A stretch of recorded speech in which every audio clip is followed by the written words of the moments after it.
I'm so sorry. I thought Yukiko-senpai was screaming because she was being assaulted. But I'm glad you're okay. I figured that if I came to the food court, there'd be someone else here. I'm glad you're okay too, Rise-chan. And it looks like you can use your persona to fight now? That's amazing! I kinda ship it. It's true that Rosette's persona was impressive. Add that in with her calling me a perv, I feel like this experience is gonna traumatize me. So, this is Junpei Iori. He's supposedly a nuclear landmine for the Shadow Operatives. Oh, so you're one of Mitsuru-san's team. I'm Risei Fujikawa. It's nice to meet you. You too. Just call me Junpei. And that's supposed to be nuclear warhead, okay? A nuclear landmine sounds like a huge weakness, doesn't it? That's not what I want to be known as. Then again, neither one of these two seems to have much interest in me, do they? So, why are you here, Junpei-san? Are you on duty? Well, I kind of overslept. And then I found out that Mitsuru-senpai and the others are missing. This town's been turned into this... Huh? Mitsuru-san and the others are missing? Are they okay? That's right, she didn't see the broadcast. Well, the Midnight Channel came on again, and General Teddy said there'd be another tournament. It seems that's where they're being held. Huh? What's the Midnight Channel? It sounds kind of like an adult-rated cable show. They've already Not been helping. captured? We've got to hurry and save them. Hold on, I'll try searching for them. Oh, but I think I know where they are. They're probably over where our school is on the hill. Though my question gets completely ignored, I look in the direction of Yukiko-san points and see a long, thin shadow, like a pole stuck in the ground. Could that be?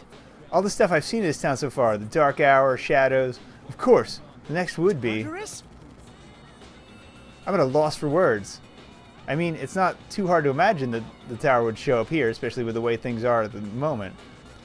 If that's the case, then I'd bet $1,000,000 that Yucatan and the others are going to be headed there. Well, if I went there too, I might be able to meet up with everyone.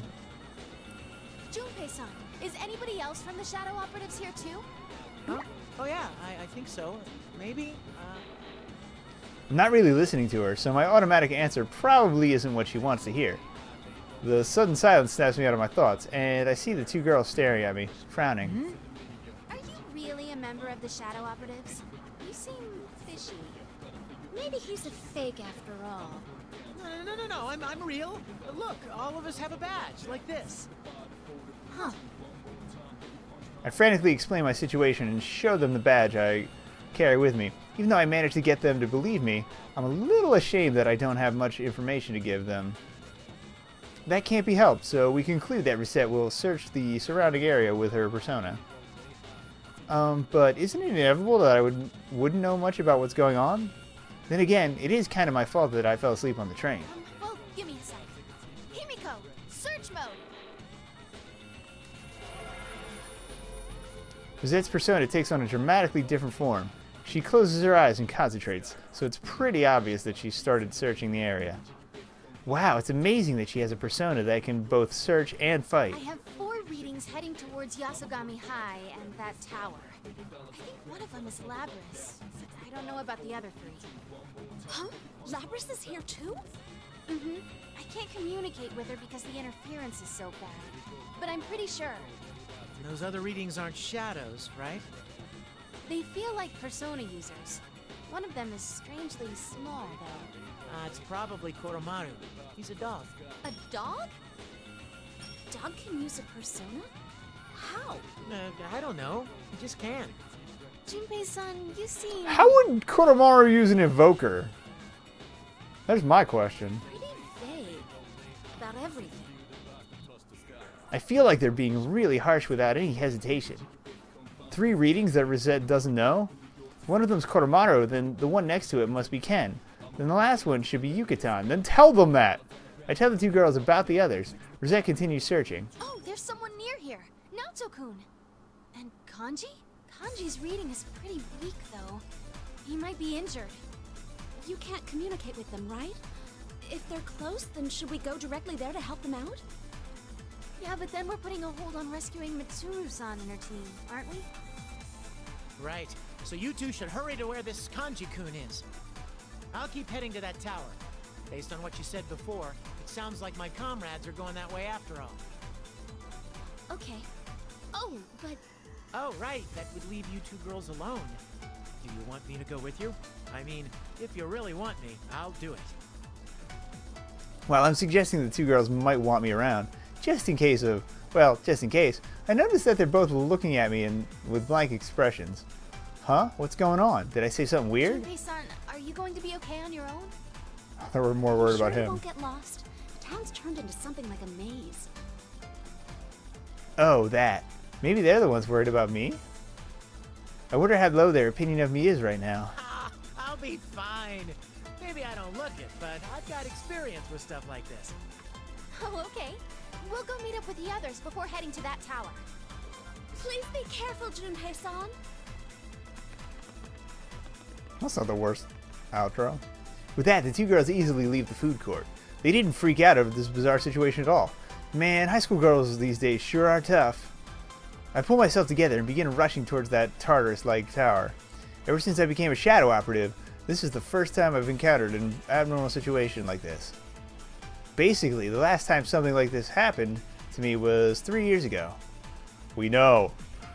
While I'm running, I think back on what happened back then, and I remember him. Don't you worry about me, man. I got this. I'm gonna end up playing the other Personas. It's gonna be fun tracking down the Persona 2, both versions. Alright, well, we still got some time here. Let's, I think this is gonna be another exposition chapter, so that'll be easy. And then maybe one more after that.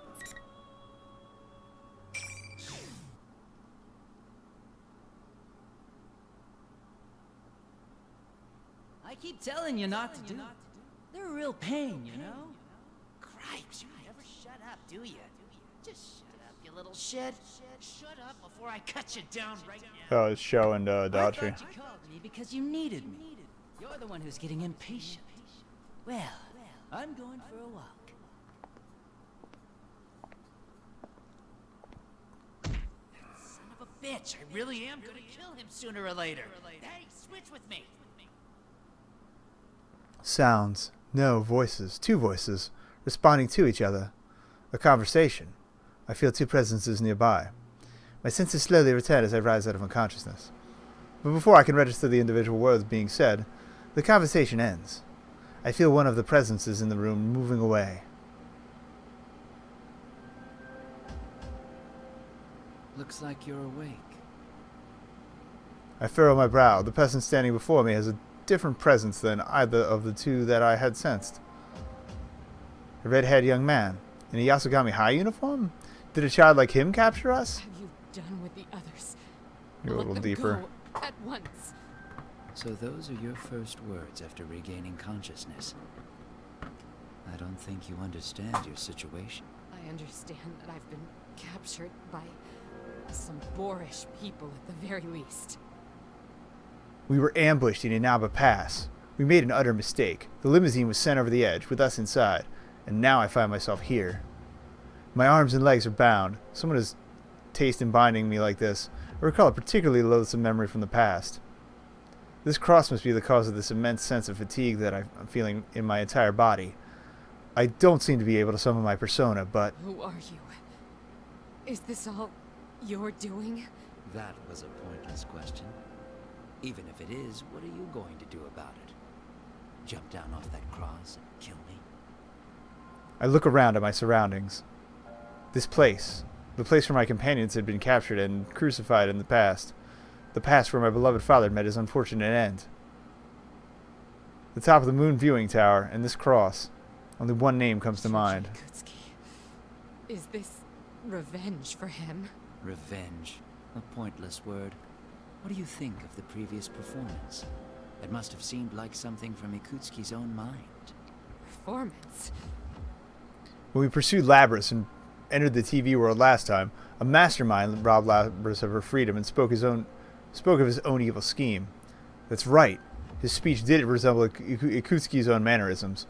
That was why we narrowed our search for the culprit down to those related to ergo research. And now we were able to gather more information. Don't worry. He's dead. Not just dead, but killed. So he was probably appearing as Ikutsuki earlier on with the helicopter. You must understand. You're a Kirijo. Are you trying to say that we killed him? But he was...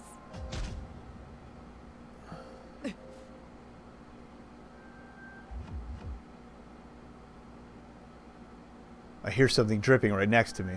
Crimson eyes shine coldly behind a golden mask. White and black liquid swirl about.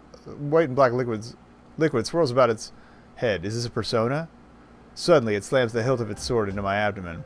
The blow sends my mind reeling, but I barely manage to retain consciousness. Ikutsuki doesn't matter. You're nothing but bait after all. What? I've shown them how you've been captured. How touching. Your comrades are gathering one after another. What are you after? What do you intend to do to my comrades? Kill him. Even your Like you do. collected facade cracks when your little friends are involved. Don't worry. You'll all die together eventually. Not just you, but all life itself. I will destroy this world. Everything will die, and this place will be reborn into a new world. His world. Where only one life remains. Dude needs to get some chill. His world. Preposterous. I don't know how you intend to bring this about. Needs more but hugs. I won't let you create a world like that. I don't need your understanding. All I will do is grant a boy his wish. Boy. That's right. Doesn't it ring a bell, Kirijo? Your desires created that boy and gave birth to me. What? Allow me to introduce myself. My name is Minazuki. Sho Minazuki. I am the embodiment of your sins. Just take your time and wait. Sho Minazuki. That name was in the report I received from Kikuno. That's right. It was the name I saw in Shuji Ikutsuki's experiment data. If I recall correctly, that experiment was... A number of the pieces of this puzzle fall into place for me. Wait! I raise my voice as loud as I can to the boy, who has his back turned to me. Suddenly, I'm struck with a sensation of something being drained from my body, and my vision blurs. I desperately try to cling to consciousness. I must escape this place and stop his plan. I won't let him destroy this world, no matter what. And scene. Scene? Scene. Scene? Scene! More scene? Oh, not scene. It feels like it's been a while since I left Yukari's Ninkenkun at Junes. Or is it just jumping to somebody else immediately? Wandering the fog-shrouded town of Inaba, I use this time to carefully review the data on my memory card. Oh, we're in Labras. While wandering the fog-shrouded town of Inaba, I used this time to carefully review the data on the memory card Kikuno-san gave me. All these documents deal with ergo research, even my own calculation abilities. I won't be able to unlock the protection on that final file in an appreciable period of time. It's with a slight feeling of disappointment that I finally reached the entrance of Yasogami High. I stand petrified before it. The eccentric decorations and this distorted school building look familiar, but the gigantic tower looming overhead dwarfs the school building, and it exudes intimidation much more than when I saw it from the helicopter. I look back down the path I came from and see the town spread around the hilltop I find myself on. The town of Inaba has been twisted into a mind-numbing maze, sunken into the murk of stagnant red waters of the fog. There's nobody around. I hope everyone's okay. Before I can become absorbed by my emotions, my radar detects someone approaching. I found you. I hear a familiar voice and see a figure coming up the hill. That's... Yukon? Oh, thank goodness you're here. Yeah, I was waiting for you. I knew you'd be coming here. That sounds a little creepy. Yep. Something's not right. Yukun's missing something. I don't feel any kind of warmth from him. There's none of the kind consideration he has towards his friends. At the same time, an internal sensor begins to alert me of the presence of an approaching enemy, and a message transmits itself furiously into my senses. Eliminate the target shadow. You ain't Yukon. You're a shadow. Not bad anti-shadow suppression weapon. Then again, I can't get over the fact that the like if you acronym that, it's ASW. Showing up looking like Yukon. What's your game, buddy?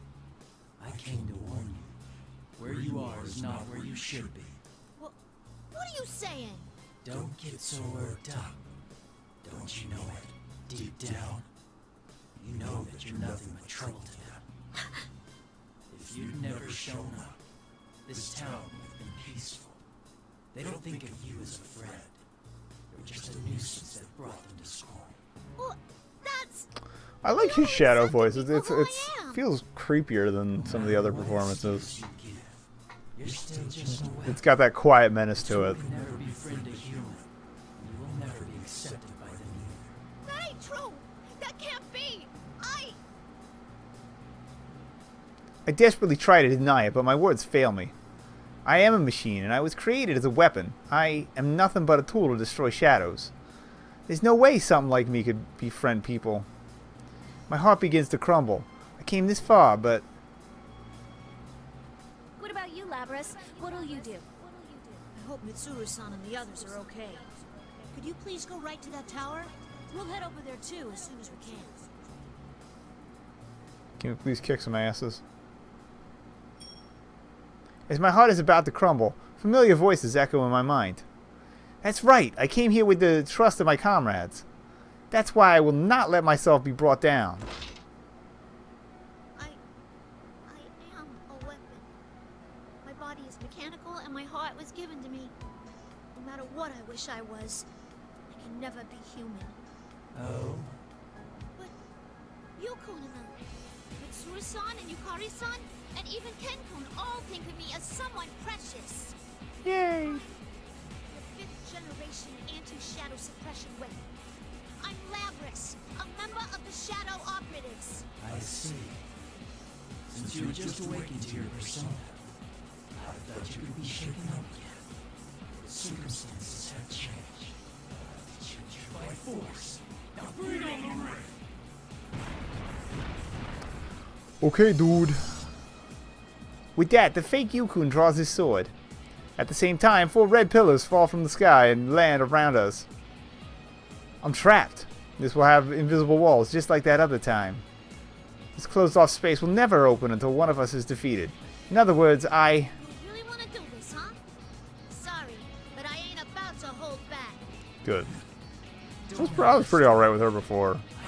I say that now, watch me just botch this entirely. Based on everything there is to know about the real person. Prove it to me. Persona! No way. It can't be. Now, show the true power of an anti-shadow weapon. Can do.